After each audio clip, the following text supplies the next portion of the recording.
aquí en Lima. Recibimos en la cabina al embajador Hugo de Sela, el ex embajador del Perú en los Estados Unidos y ex representante de nuestro país en la OEA también. Muy buenos días, embajador. Gracias por estar con nosotros. Buenos días, gracias por la invitación. Bueno, la abogada hablaba del papel fundamental que tendrían que desempeñar Brasil, Colombia, México, pero preocupa que el presidente mexicano haya dicho, por ejemplo, que él no tiene ningún problema en ser un negociador, pero que no haya injerencia y que insista sobre todo el presidente mexicano, Andrés Manuel López Obrador, con el canal legal, que aquí es el Consejo Nacional Electoral venezolano el que tiene que decidir quién es el presidente y que si hay alguna queja, lo ha dicho así, deba seguir el curso de la ley, cuando sabemos que en Venezuela prácticamente todos estos estamentos están tomados por el régimen. Efectivamente es así. Yo creo que la situación venezolana es una situación bastante compleja que viene desarrollándose ya desde hace varios años. Creo que lo que está ocurriendo ahora era perfectamente previsible, no era factible pensar que un régimen dictatorial como el de Maduro iba simplemente a salir del poder. Lo que estamos viendo son intentos desesperados por ir contra la voluntad popular en Venezuela, con la represión de la que hablaba la representante de la oposición que entrevistaron hace unos minutos. En esas circunstancias, Mávila, creo que la actuación de la comunidad internacional puede ser un factor importante, pero en mi opinión ese no es el factor decisivo. ¿Cuál es? El factor decisivo es lo que puede ocurrir dentro de Venezuela. Yo apuesto a una implosión del régimen. ¿Qué quiero decir con esto? Que hay que presionar de manera suficiente para que ocurran dos cosas. Uno, que Maduro y su grupo se den cuenta de que esto se terminó, de que para ellos no será posible continuar gobernando con un pueblo venezolano que claramente está harto de esta dictadura. Y en segundo lugar, que haya un proceso de transición que permita que empiece a recuperarse ese país. Claro, el tema es cómo empezamos el proceso de transición con un Maduro que ha decidido bloquear Twitter, o lo que ahora se conoce como X, durante 10 días, que ha dicho que no se usará WhatsApp, porque lo que no quiere es que se visibilice ese descontento y esa fuerza que hasta ahora hemos podido apreciar y, por supuesto, compartir las manifestaciones alrededor del mundo. Maduro lo sabe perfectamente, sabe que la información sobre lo que él está haciendo se está filtrando y pretende cerrarse. Y ahora López Obrador habla de que no quiere injerencias, de que esto debe quedar así, en círculo, es decir, México, Colombia, Brasil y Venezuela sentados para resolver el tema. Por ahí no va. Bueno, por ahí probablemente no vaya, a menos que haya una presión internacional generalizada. ¿Pero son estos países los indicados para presionar a Maduro? Mire, Mávila, yo creo que es lo que hay. ¿Qué quiero decir con esto? Esto es un proceso. Esta es en última instancia, una negociación. Y por lo tanto, los mediadores tienen que ser capaces de hablar con los dos lados. En estos momentos, en la situación en que estamos, yo no veo otros países que tengan capacidad de diálogo con Maduro en el sentido de que acepte la realidad, de que acepte que ha perdido. Por ejemplo, yo no podría imaginar una mediación con Rusia, China e Irán, que lo que le dirían a Maduro es quédese usted en el puesto. Creo que en cambio esta mediación de Brasil, Colombia y México tiene por lo menos alguna posibilidad de seguir adelante y en todo caso no hay mucha alternativa, porque la otra alternativa que sería el uso de la fuerza. Bueno, han tratado de convocar a Chile y Chile claramente ya dijo el presidente Boric que para él está clarísimo el tema del fraude. Efectivamente es cierto. Y yo tengo la impresión de que el tema del fraude está cada vez más claro para todo el mundo. Es decir, lo que ha habido en Venezuela es que el Tribunal Electoral, al conocer las actas y darse cuenta de que Maduro perdió la elección, simplemente las ha querido ocultar. Y por lo tanto, el elemento central ahora es que se produzcan esas actas. Y hay una cosa interesante en el comunicado que sacaron ayer Colombia, Brasil y México, que lo tengo acá conmigo. Ellos hablan de que estas actas tienen que tener que el proceso tiene que tener una verificación imparcial de los resultados. Ese es un mensaje sumamente importante que no debería pasar desapercibido. Embajador de Cela, ¿cuál es el papel que está jugando los Estados Unidos? Porque el canciller Blinken mantuvo diálogo con el presidente Lula hasta el final, y Brasil fue el único país que envió un observador de alto nivel como Celso Amorim, que ha sido canciller en otra época, pero en los últimos días hemos escuchado silencio de parte de Estados Unidos, ¿no? ¿Cuál es el interés de Estados Unidos en esta situación? Bueno, yo creo que tienen un interés claro en el sentido de que no les conviene una desestabilización en la región. Creo que es un hecho real, nadie lo podría negar, que si se agrava la situación en Venezuela va a haber consecuencias para varios de los países de la región, entre ellos para el nuestro. Creo que es previsiblemente posible que haya una nueva ola migratoria y eso sería realmente trágico. Entonces, no creo que a Estados Unidos le convenga un continente en una situación difícil y por lo tanto hay un interés directo. Estados Unidos ha dado dos mensajes hasta ahora que creo que son importantes. Hace 2 o 3 días, un mensaje en el sentido de que espera que la mediación esta que están haciendo Brasil, Colombia y México funcione y ha dicho claramente que apoya esa mediación.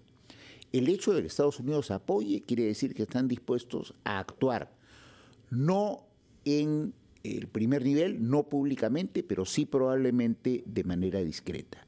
Y el segundo mensaje es un mensaje de ayer que dio Brian Nichols, en el sentido de que Brian Nichols, el secretario de Estado adjunto para la región, ¿no? Un mensaje en el sentido de que no es aceptable este incremento brutal de la represión que ha habido. Él ya lo dijo. Y esos son dos mensajes que me parecen importantes. De acuerdo, tenemos que ir a una pausa, embajador de Cela, después de la cual yo quisiera que usted nos diga qué lecciones podemos sacar de otros casos en donde un gobierno dictatorial se ha visto obligado a ceder el poder.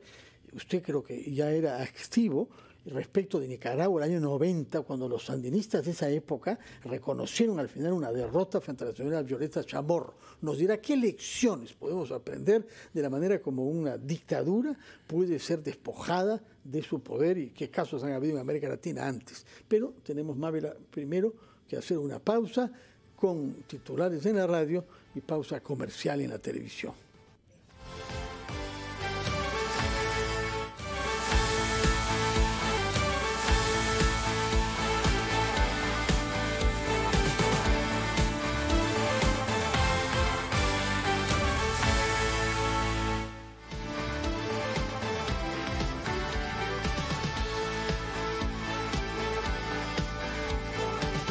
8:37 de la mañana, hoy es viernes 9 de agosto, retomamos ampliación de noticias, estamos conversando con el embajador Hugo de Cela a propósito de un comunicado que han hecho público los gobiernos de Brasil, México y Colombia, que han insistido en que las autoridades venezolanas deben mostrar las actas de la elección presidencial y señalan que le corresponde hacerlo al Consejo Nacional Electoral y no al Tribunal Supremo de Justicia. Desglosados, han advertido, por mesas de votación, han llamado al tiempo a la oposición a que, si quieren participar de protestas, lo hagan con cautela. Y al gobierno le han dicho que no se puede reprimir ni violar derechos humanos, que se debe atender y respetar la protesta pacífica. En este punto, con el embajador de Cela, hablábamos de que realmente la solución podría estar en la intervención de Brasil, México y Colombia, porque tienen una vía de comunicación mejor, digamos, dispuesta, más abierta con el propio Nicolás Maduro. ¿Qué se le puede ofrecer a Maduro cuando prácticamente él no va, ni las autoridades venezolanas van a poder exhibir las actas a estas alturas? Porque de tenerlas ya hubieran sido exhibidas, embajador. Efectivamente, o sea, pero sí, Mabela, permítame resaltar algo. Sí. Las actas existen, las actas fueron recolectadas por la oposición. Lo que no existe es una validación por el Consejo Nacional Electoral de esas mismas actas. Claro, pero han dicho que hubo hackeo. Y ya el Centro Carter ha dicho que es imposible, que no hay hackeo. Exactamente. Por lo que me han contado a mí, esas actas incluso tienen un QR. O sea, lo que ha ocurrido en términos prácticos es que los representantes de la oposición en cada mesa han ido y fotografiaron el acta. Eso no se puede falsificar. Entonces yo creo que sí es importante continuar presionando al Poder Electoral para que haga lo que es su obligación legal. Por otra parte, me preguntaba usted qué se le ofrece a Maduro. Sí. Yo creo que esto hay que verlo con absoluta frialdad. A Maduro hay que darle una salida que le permita vivir exiliado en algún otro país, pero fuera de Venezuela. Yo creo que si uno pone en una balanza a Maduro y al pueblo venezolano que merece vivir en libertad, considero que hay que buscar una salida que de repente no es la mejor, que probablemente sea injusta, pero que permita que el pueblo venezolano recupere su libertad. Embajador, ¿y qué hacer con las Fuerzas Armadas que le acaban de expresar el respaldo? Bueno, a las Fuerzas Armadas creo que lo práctico es dividirlas. Creo que lo que hay que tratar de hacer es explicarle principalmente a los que tienen mando de tropa, es decir, no a los generales que están demasiado involucrados en el gobierno, explicarles que esto no da para más, que los militares no van a poder controlar un país con una población que está totalmente en contra de ellos y que además, según ha dicho María Corina Machado, a quien admiro profundamente, va a seguir luchando en todos los momentos en que sea necesario. Y María Corina ha dicho algo muy interesante, y con esto no alargo más mi respuesta. Ella ha dicho, hay momentos para salir a la calle y hay momentos para esperar. ¿Qué es lo que eso indica, en mi opinión? Indica que ella también está teniendo alguna conversación, probablemente con esos 3 países, y que considera que hay alguna posibilidad de que eso funcione. Señor de Cela, usted ha sido no solamente embajador del Perú ante Estados Unidos y ante la OEA, sino funcionario de la OEA durante varios años. Y en esa calidad tuvo que gestionar justamente la transición de la dictadura sandinista del año 90 a la democracia en Nicaragua. ¿Qué lección se aprendió ahí? Así es, Fernando. Gracias por la pregunta, que es muy interesante, por cierto. En ese momento había en Nicaragua una dictadura muy similar a la que hay hoy. Pero, sin embargo, la presión popular y la falta de capacidad para contener los desbordes populares llevó a la dictadura sandinista a hacer una elección. A diferencia de esa elección tuvo una amplia observación internacional. En ese momento yo estaba en la OEA, como usted ha recordado, y la OEA mandó un contingente de un poco más de 400 personas durante más de 6 meses a Nicaragua. Estaba también presente el Grupo Carter, que Mavi la ha mencionado, y estaba las Naciones Unidas como observador. ¿Qué ocurrió el día de la elección? El dictador Ortega pensaba que ganaba y estaba convencido de eso, y sin embargo las urnas dieron otro resultado. Esas 3 instituciones que he mencionado, que estábamos en el proceso de observación, tuvimos una reunión en la cual se constató que había perdido Ortega y que la ganadora era Violeta Chamorro.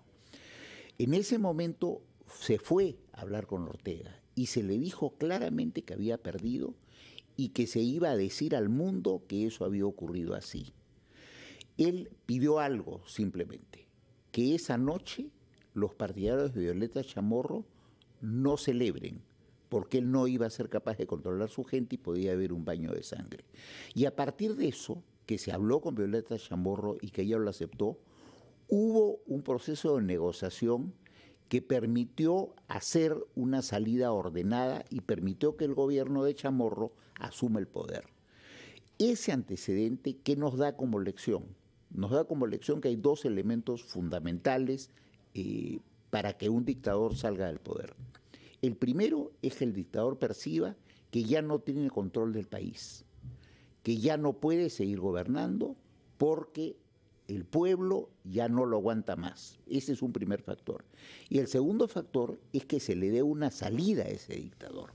Una salida que no signifique llevar al extremo de meterlo a la cárcel y que pase el resto de su vida encerrado, porque eso no lo acepta nadie. Muchas gracias. Embajador, muchísimas gracias. Habría que ver también, claro, y esto es un proceso, será muy, muy complicado en caso de concretarse porque es Maduro y son sus socios, ¿no? Los que tendrían que estar comprendidos en esta serie de ventajas que se les podría ofrecer con tal de que salgan del poder. Embajador, muchas gracias por haber estado con nosotros esta mañana. Vamos de inmediato ahora a las 8:44 con nuestra compañera Andrea Amezquita. Información en vivo desde Villa María del Triunfo.